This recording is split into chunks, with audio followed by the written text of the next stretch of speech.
খবর শুনছেন দৈনিক সংবাদ চ্যানেল থেকে। আজ জানাবো পশ্চিমবঙ্গ, দেশ এবং বিশ্বের বাছাই করা সমস্ত গুরুত্বপূর্ণ তাজা খবর। শুরুতেই জানিয়ে দেব সংবাদ শিরোনাম।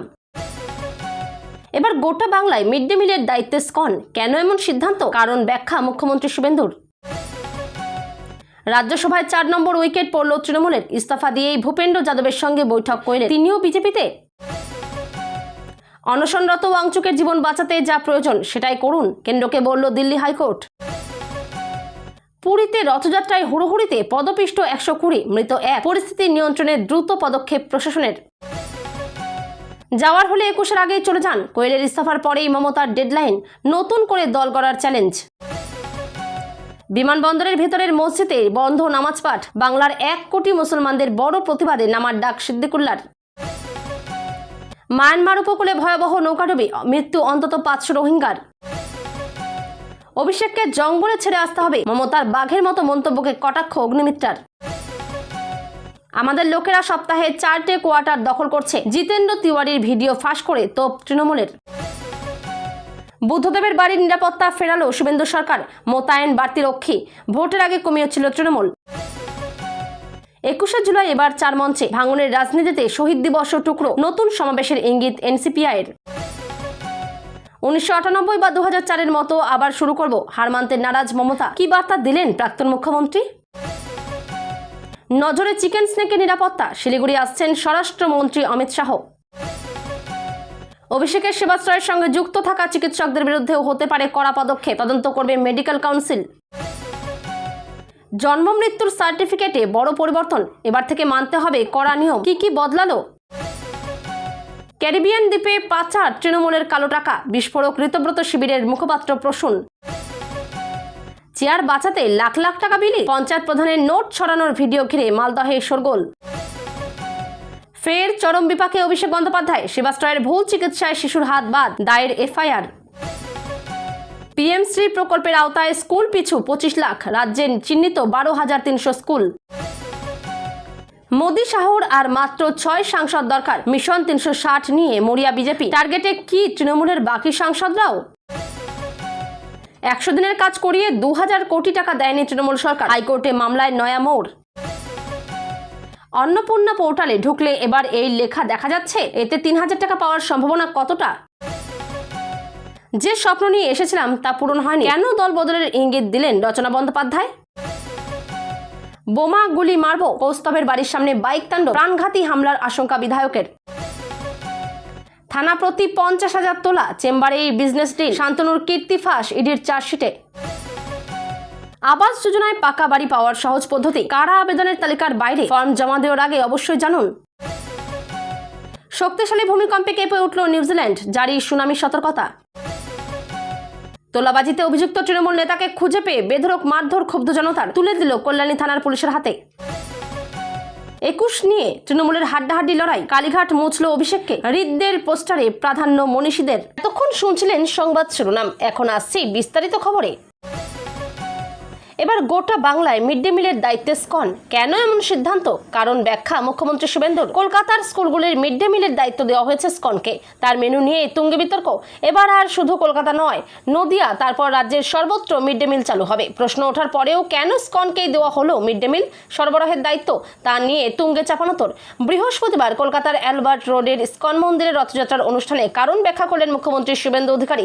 মুখ্যমন্ত্রী জানান, আমরা স্কন, রামকৃষ্ণ মঠ ও মিশন, ভারত সেবাশ্রম সংঘ এবং মানুষের সেবায় নিয়োজিত অন্যান্য সংগঠনকে সঙ্গে নিয়ে বাংলার নবনির্মাণের পথে এগোতে চাই। সমাজের উন্নয়নে সরকারের পাশাপাশি এই প্রতিষ্ঠানগুলির ভূমিকাও অত্যন্ত গুরুত্বপূর্ণ। তিনি আরো বলেন, একটা ভালো পুষ্টিকর আহার পৌঁছে দেওয়া অত্যন্ত জরুরি।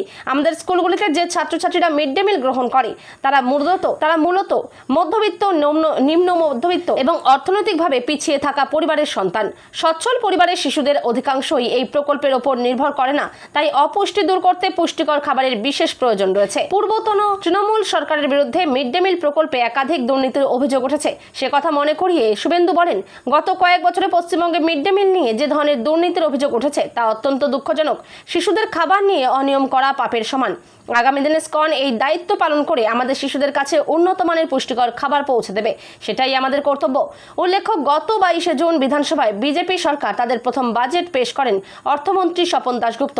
এরপরেই সাংবাদিক বৈঠকে মুখ্যমন্ত্রী শুভেন্দু অধিকারী জানান, শ্যামাপ্রসাদের দেখানো পথেই চলবে বাংলা।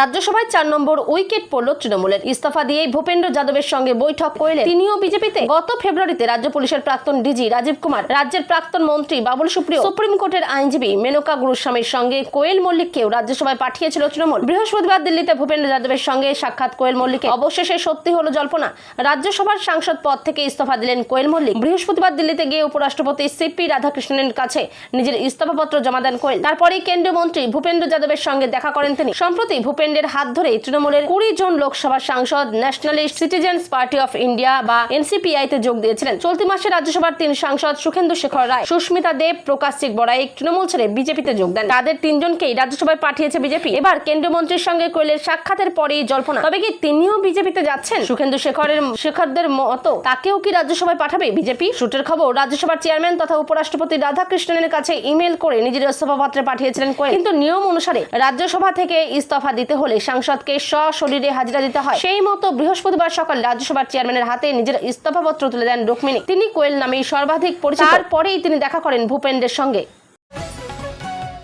অনশনরত ওয়াংচুকের জীবন বাঁচাতে যা প্রয়োজন সেটাই করুন, কেন্দ্রকে বলল দিল্লি হাইকোর্ট। টানা অনশনের কারণে শরীর ভাঙছে শিক্ষাবিদ তথা সমাজ সৈনিক ওয়াংচুকের।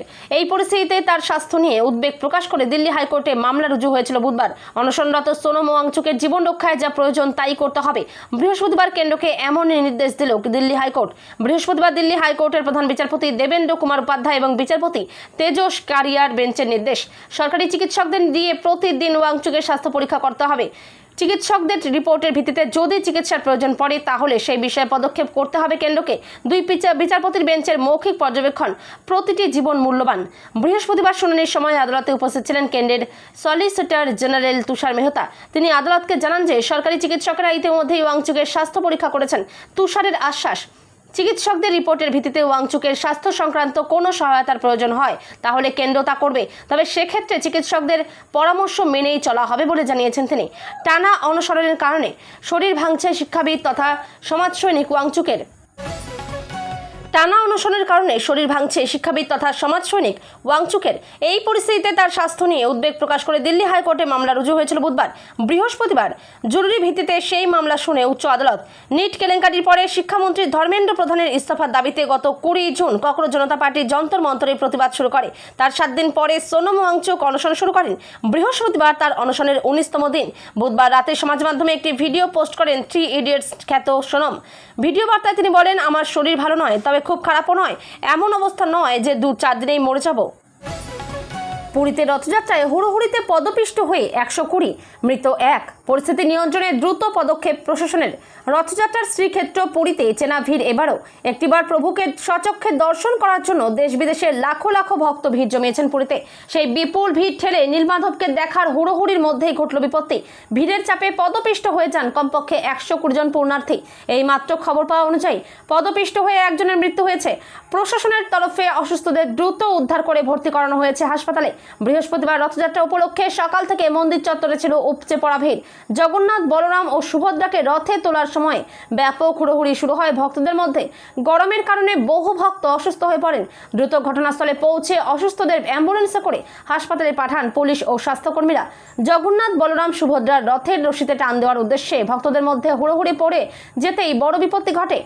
ভক্তদের ঠেলাঠেলিতে হুড়মুড়িয়ে পড়ে যান তারা। ব্যাপক ভিড়ের চাপে কার্যত পিষে যান বহু পুণ্যার্থী। পদপিষ্ট হয়ে একজনের মৃত্যু হয়েছে। অন্যদিকে ওড়িশার স্বাস্থ্য দপ্তর সূত্রে খবর, অসুস্থ বহু পুণ্যার্থী হাসপাতালে চিকিৎসা নেন। বেশিরভাগই শ্বাসকষ্ট, ডিহাইড্রেশন এবং ভিড়ের চাপে অসুস্থ হয়ে পড়েন। তাদের চিকিৎসার জন্য পুরীর জেলা হাসপাতাল সহ একাধিক মেডিকেল সেন্টারে ভর্তি করা হয়েছে। প্রাথমিক চিকিৎসার পর কয়েকজনকে ছেড়ে দেওয়া হয়েছে, তবে বাকিদের পর্যবেক্ষণে রাখা হয়েছে বলে জানা গিয়েছে। যাওয়ার হলে 21-এর আগেই চলে যান। কোয়েলের ইস্তফার পরেই মমতার ডেডলাইন। নতুন করে দল গড়ার চ্যালেঞ্জ। প্রতিদিনই কেউ না কেউ দল ছাড়ছেন। বৃহস্পতিবার রাজ্যসভার সদস্য পদ থেকে ইস্তফা দিয়েছেন কোয়েল মল্লিক। তার কিছুক্ষণের মধ্যেই সমাজ মাধ্যমে মুখ খোলেন মমতা বন্দ্যোপাধ্যায়। দল ছাড়ার হিড়িক অব্যাহত তৃণমূলে। বুধবার মদন মিত্র বিদ্রোহী শিবিরে নাম লিখিয়েছেন। বৃহস্পতিবার রাজ্যসভার সদস্য পদ ছেড়ে বিজেপি নেতা ভূপেন্দ্র যাদবের সঙ্গে বৈঠক করলেন কোয়েল মল্লিক। দল ছাড়ার ঘোষণা করেছেন প্রাক্তন মন্ত্রী মনীশ গুপ্ত। তার কিছুক্ষণের মধ্যেই এলো মমতা বন্দ্যোপাধ্যায়ের বার্তা। বললেন, ইডি, সিবিআই বা বিজেপি বিভিন্ন রকম চাপের মুখে যাদের যাওয়ার আছে তাদের অনুরোধ করছি 21শে জুলাইয়ের আগেই চলে যান। লোটা কম্বল নিয়ে চলে যান। তার কথাতে ইঙ্গিত, তৃণমূল পালিত শহীদ দিবসের দিন থেকে নতুন করে দল গড়তে উদ্যোগী হচ্ছেন তিনি। বক্তব্যের একেবারে শেষে মমতার বক্তব্যের একটি অংশ তাৎপর্যপূর্ণ ইঙ্গিত বহন করছে বলে মনে করছেন রাজনৈতিক বিশ্লেষকরা। মমতা বলেন, বিজেপি বলছে নামও রাখবো না, নিশানও রাখবো না। অনেক দল অনেকবার প্রতীক বদল করেছে। বিজেপিকে কটাক্ষ করে তিনি যোগ করেন, ক্ষমতার জোরে দলের নামও পরিবর্তন করা যায়, কিন্তু তার ভাবনা, লক্ষ্য, দৃষ্টিভঙ্গি বদল করা যায় না। বুধবার মদন মিত্র মমতার হাত ছেড়ে যোগ দিয়েছিলেন বিদ্রোহী ঋতব্রত শিবিরে।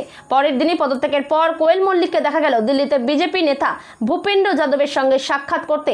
এর আগেও তৃণমূলের লোকসভার সাংসদেরা এনসিপিআইতে যোগ দেওয়ার আগে বৈঠক করেছিলেন ভূপেন্দ্রের সঙ্গে। মমতা বন্দ্যোপাধ্যায় সেই প্রসঙ্গে বলেন, দেখলাম আরও এক সাংসদ চলচ্চিত্র শিল্পী বিজেপির এক নেতার সঙ্গে মিটিং করে পদত্যাগ করলেন।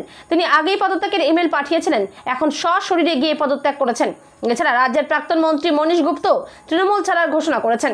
ইস্তফাপত্র তিনি পরে তৃণমূলকে পাঠাবেন বলে জানিয়েছেন। বিমানবন্দরের ভেতরের মসজিদে বন্ধ নামাজ পাঠ। বাংলার 1 কোটি মুসলমানদের বড় প্রতিবাদে নামার ডাক সিদ্দিকুল্লার। বিমানবন্দরের ভেতরে থাকা মসজিদে আপাতত নামাজ পাঠ বন্ধ।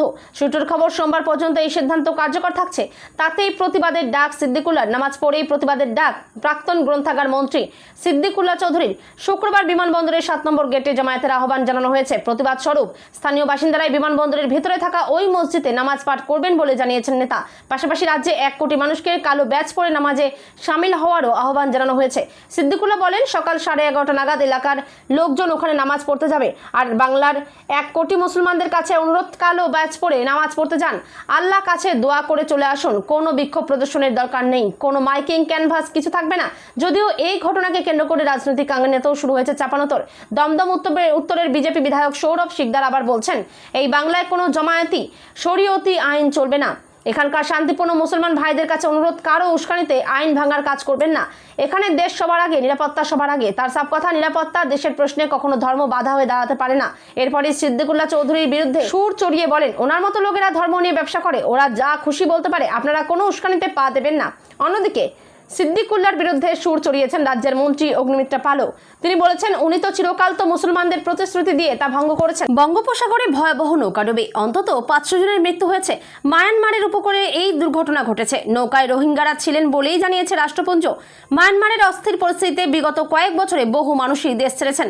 বিশেষ করে আক্রান্ত, নির্যাতিত মায়ানমারের রোহিঙ্গারা তারা নিরাপদ আশ্রয় ও সুস্থ জীবনযাত্রার জন্য জীবনের ঝুঁকি নিয়ে এই সমুদ্র পার করার চেষ্টা করে। জানা গিয়েছে যে 2টি নৌকা বঙ্গোপসাগরে ডুবে গিয়েছে। সেই নৌকা দুটি মায়ানমারের রাখাইন প্রদেশ থেকে ছেড়েছিল গত জুন মাসের শেষ ভাগে। ইন্টারন্যাশনাল অর্গানাইজেশন ফর মাইগ্রেশন এবং রাষ্ট্রপুঞ্জের রিফিউজি এজেন্সি যৌথ বিবৃতিতে জানিয়েছে, 2টি নৌকায় ডুবে গিয়েছে। অন্তত 500 জনের মৃত্যুর আশঙ্কা করা হচ্ছে। ওই নৌকায় বাংলাদেশের রিফিউজি ক্যাম্পের কয়েকজন বাসিন্দাও ছিলেন বলে সূত্রের খবর। মৃতের সংখ্যা আরও বাড়তে পারে। রাষ্ট্রপুঞ্জ জানিয়েছে, প্রথম নৌকায় 250 জন রোহিঙ্গা রিফিউজি ছিল। ওই নৌকাটি ছাড়া কিছুক্ষণ পরই তার সঙ্গে যোগাযোগ বিচ্ছিন্ন হয়ে যায়। দ্বিতীয় নৌকাটি গত 8ই জুলাই মায়ানমারের ইরাওয়াডি উপকূলের কাছে ডুবে যায়। ওই নৌকায় 280 জন ছিল বলেই জানা গিয়েছে। নির্ধারিত রুটের বাইরে দিয়ে ওই নৌকাগুলি যাচ্ছিল। তাছাড়া বর্ষাকালে এই সময়ে সমুদ্র উত্তাল থাকে, তাই যাত্রা আরও ঝুঁকিপূর্ণ হয়ে ওঠে।